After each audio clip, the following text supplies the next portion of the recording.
اب عرفہ کے دن کی خاص دعا کیا ہے؟ لا الہ الا اللہ وحدہ لا شریک لہ لہ الملک ولہ الحمد وہو علی کل شیء قدیر۔ نبی صلی اللہ علیہ وسلم نے فرمایا بہترین دعا وہ ہے جو عرفات کے دن مانگی جائے۔ دیکھ لیجیے اب اس حدیث کے لفظوں کو دیکھیے، بہترین دعا وہ ہے جو عرفات کے دن مانگی جائے۔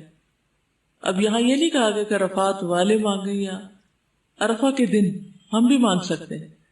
اور بہترین دعا وہ ہے جو میں نے مانگی اور مجھ سے پہلے نبیوں نے مانگی، اور وہ ہے لا الہ الا اللہ وحدہ لا شریک لہ لہ الملک ولہ الحمد وہو علی کل شیء قدیر، کہ اللہ کے سوا کوئی معبود نہیں، وہ اکیلا ہے، اس کا کوئی شریک نہیں، اسی کی بادشاہت ہے اور سب تعریف اسی کے لیے ہے، وہ ہر چیز پر قدرت رکھتا ہے۔ نبی صلی اللہ علیہ وسلم نے فرمایا جو شخص رات کو بیدار ہو کر یہ دعا پڑھے لا الہ الا اللہ وحدہ لا شریک لہ لہ الملک ولہ الحمد وہو علی کل شیء قدیر، الحمد للہ وسبحان اللہ ولا الہ الا اللہ واللہ اکبر ولا حول ولا قوة الا باللہ، پھر یہ پڑھے اللہم اغفر لی، یا کوئی اور دعا کرے تو اس کی دعا قبول ہوتی، پھر اگر وہ وضو کرے اور نماز پڑھے تو نماز قبول ہو جاتی۔ اچھا، یہ تہجد کے وقت پڑھنے والی دعا اور عرفہ کے دن پڑھنے والی دعا دونوں میں کیا مناسبت؟ کوئی مناسبت بتائیے۔ شاباش، عرفہ میں بھی اللہ تعالیٰ آسمان دنیا پر آتے ہیں اور رات کے آخری حصے میں بھی، تو دونوں وقتوں میں لا الہ الا اللہ وحدہ لا شریک لہ لہ الملک ولہ الحمد وہو علی کل شیء قدیر۔ اس میں دعا کون سی؟ اس میں تو اللہ کی تعریف، اللہ کی توحید کا بیان ہے۔ دعا کہاں ہے؟ اسے دعا کہا جا رہا ہے وَهُوَ عَلَى كُلِّ شَيْءٍ قَدِيرٌ، کہ اللہ ہر چیز پہ قادر ہے۔ سوچئے آپ کی زندگی میں کون سا مسئلہ ہے، کیا غم ہے، کیا دکھ ہے، کیا پریشانی، کیا چیز آپ کو بودر کر رہی، سوچئے اس کو، اور پھر پڑھیے لا الہ الا اللہ وحدہ لا شریک لہ لہ الملک ولہ الحمد وہو علی کل شیء قدیر۔ جب کل شیء قدیر کہیں گے تو کیا کہیں گے؟ اللہ میں قادر نہیں ہوں یہ کام کرنے پر، میرے ہاتھ میں نہیں ہے، نہ اپنی جان، نہ اپنا نفس، نہ اپنے خیالات، اور نہ اپنا یہ سست جسم، اور نہ ہی اپنی اولاد، اور نہ ہی لوگ، میں کسی چیز کے مالک نہیں ہوں۔ لہ الملک ولہ الحمد، ہر چیز کا مالک تو ہے، ہر چیز تیرے اختیار میں ہے، ان سب چیزوں کو تو اپنی اطاعت میں قبول کر لے اور ان سب کو اپنی راہ دکھا۔ ہم ہر وقت لوگوں سے توقع رکھتے ہیں، لوگوں کو مسئلے بتاتے ہیں، مجھے یہ پریشانی ہے، مجھے یہ پریشانی۔ ہم نے کتنی بار اللہ کو پریشانی بتائی؟ ہم لوگوں کو فون کرتے ہیں، لوگوں کو میسج بھیجتے ہیں، اپنی پریشانیوں کے دکھ سناتے ہیں، وہ سنتے ہیں یا نہیں سنتے، پڑھتے ہیں یا نہیں پڑھتے، پڑھتے ہیں اور جواب دیتے ہیں یا نہیں دیتے، اور پھر بھی انہیں کو سنائے چلے جاتے ہیں۔ تو ایسے تمام اوقات میں ہمیں کیا کرنا چاہیے؟ چھوڑ کے لوگوں کو اللہ کی طرف متوجہ ہونا چاہیے، اور یاد رکھیے جب تک اللہ کی طرف متوجہ نہیں ہوگے مسائل حل نہیں ہو سکتے۔ کئی سال لگ گئے نا، حل نہیں ہوئے، آئندہ بھی نہیں ہوگے جب تک اللہ کو نہیں پکاریں گے۔ تو میں آپ میں سے ہر ایک کو، جو بھی میری بات سن رہا ہے، ایک ایک کو یہ تاکیداً کہوں گی کہ جو بھی زندگی میں آپ کے مسئلہ ہے، جو بھی دکھ اور پریشانی، اس سب کو دل میں لا کر، رو کر، اللہ کی قدرت اور اس کے ملک اور اس کی توحید کا واسطہ دے کر اسی سے دعا کیجیے کہ اللہ تو اس پریشانی کو دور کر دے۔ پھر آپ دیکھیں مسئلے کتنی جلدی حل ہوتے ہیں۔ بندے کسی چیز پہ قادر نہیں ہیں، جو قادر ہے اس کو پکاریے۔ اور میں ہمیشہ سوچتی ہوں اللہ تعالیٰ اس وقت کیا سوچتا ہوں، کیا کہتا ہوگا کہ کام تو میں کر سکتا ہوں اور بتا یہ لوگوں کو راہ ہے جو کسی چیز پہ قادر نہیں، سب کچھ تو میرے اختیار میں ہے اور دیکھ یہ لوگوں کی طرف رہا ہے۔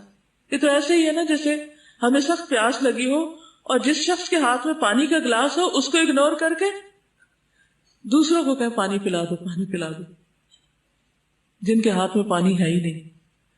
بتائیے بندوں کے ہاتھ میں کیا ہے؟ کچھ بھی تو نہیں۔ پھر کیوں نہیں ہم اللہ کی طرف راغب ہوتے؟ کیوں نہیں اس کی طرف توجہ کرتے؟ تو آج آپ نے کثرت سے جو ذکر کرنا ہے اور جو دعا بار بار پڑھتے رہنا ہے، وہ یہی دعا ہے. اور اس کو سامنے رکھ کے 3 دفعہ پڑھا، 5 دفعہ پڑھا، 7 دفعہ پڑھا. پھر اس کے بعد جو دل میں دکھ ہے، غم ہے، پریشانی، پھر اس کا ذکر کیا. اللہ میرا یہ دکھ دور کر دے، اللہ میری یہ ضرورت پوری کر دے، اللہ میری پریشانی دور کر دے. پھر آپ دیکھیں گے کہ کیسے مسائل حل ہوتے ہیں. ایک بار پڑھنے سے بھی اگر دعا قبول ہوتی ہے تو بار بار پڑھنے سے کتنی بار قبول ہوگی اور کتنی زیادہ قبول ہوگی. رسول اللہ صلی اللہ علیہ وسلم نے فرمایا جو شخص صبح کے وقت یہ کہہ لے لا الہ الا اللہ وحدہ لا شریک لہ لہ الملک ولہ الحمد وہو علی کل شیء قدیر تو اسے اولاد اسماعیل میں سے ایک غلام آزاد کرنے کا ثواب ملے گا. گویا صبح صبح صدقہ کر دیا آپ نے اور اس کے لیے 10 نیکیاں لکھی جائیں گی اور اس سے 10 غلطیاں مٹا دی جائیں گی اور اس کے 10 درجات بلند کیے جائیں گے اور شام تک وہ شیطان سے حفاظت میں رہے گا. اور اگر شام کو کہہ لے تو صبح تک اس کے لیے یہی کچھ ہے. تو ویسے تو عادت بنا لینی چاہیے 33 دفعہ سبحان اللہ، 33 دفعہ الحمدللہ، 33 دفعہ اللہ اکبر اور 34ویں بار لا الہ الا اللہ وحدہ لا شریک لہ لہ الملک ولہ الحمد وہو علی کل شیء قدیر. اور جو 10 بار پڑھے اس نے گویا 4 غلام آزاد کیے. پھر اسی طرح جو 10 بار یہ پڑھے جس میں بیدہ الخیر یحیی و یمیت کے الفاظ بھی شامل کر دیے گئے ہیں، تو جو یہ پڑھتا ہے اس کے لیے 10 نیکیاں لکھی جاتی ہیں، 10 گناہ معاف ہوتے ہیں، 10 درجات بلند ہوتے ہیں. یہ کلمات اس کے لیے ہر ناپسندیدہ چیز اور شیطان مردود سے حفاظت کا ذریعہ بن جاتے ہیں. شرک کے علاوہ کوئی گناہ اسے گھیر نہیں سکتا، یعنی ہر گناہ سے چھٹکارا ہو جائے گا اور وہ عمل کے لحاظ سے تمام لوگوں میں سب سے افضل شمار ہوگا. مگر وہ شخص اس سے برتری لے جاتا ہے جو اس سے زیادہ یہ کلمہ کہہ دے. پھر ان کلمات کے پڑھنے سے درجات بلند ہوتے ہیں. 100 بار پڑھنے کا اجر کیا ہے کہ شیطان سے حفاظت رہتی ہے اور کوئی شخص اس سے بہتر عمل نہیں کرتا جو کلمہ 100 بار یہ پڑھ لے کوئی شخص. اگر عام دنوں میں نہیں پڑھے تو اللہ کی رضا کے لیے آج تو کم از کم 100 بار اس کو ضرور پڑھ لیں. پھر اسی طرح مغرب کی نماز کے بعد خاص طور پر حفاظت کے لیے کلمہ بہت مفید ہے. رات سے ڈرتے ہوں، اپنے گناہوں سے ڈرتے ہوں تو یہ کلمہ پڑھیں، جتنے بھی گناہ ہوں گے اللہ تعالیٰ معاف فرما دیں گے. پھر اسی طرح بازار میں داخل ہوتے وقت اس کلمے کو پڑھنے کے بہت درجات ہیں. 10 لاکھ یعنی 1 ملین نیکیاں لکھی جاتی ہیں اس شخص کے لیے جو بازار میں داخل ہوتے وقت یہ کلمہ پڑھتا ہے. کچھ لوگوں کے گھر بھی بازار میں سے گزر کے آتے ہیں تو ہر روز عادت بنا لے کہ بازار سے گزرتے ہوئے یا گاڑی بھی گزر رہی ہو آپ کی تو یہ کلمہ پڑھ لیں لا الہ الا اللہ وحدہ لا شریک لہ لہ الملک ولہ الحمد یحیی و یمیت وہو حی لا یموت بیدہ الخیر کلہ وہو علی کل شیء قدیر. اور اللہ تعالیٰ اس کے 10 لاکھ درجے بلند کرتا ہے کیونکہ بازار غفلت کی جگہ ہے. جو وہاں پڑھتا ہے اس کے درجے بلند ہو جاتے ہیں.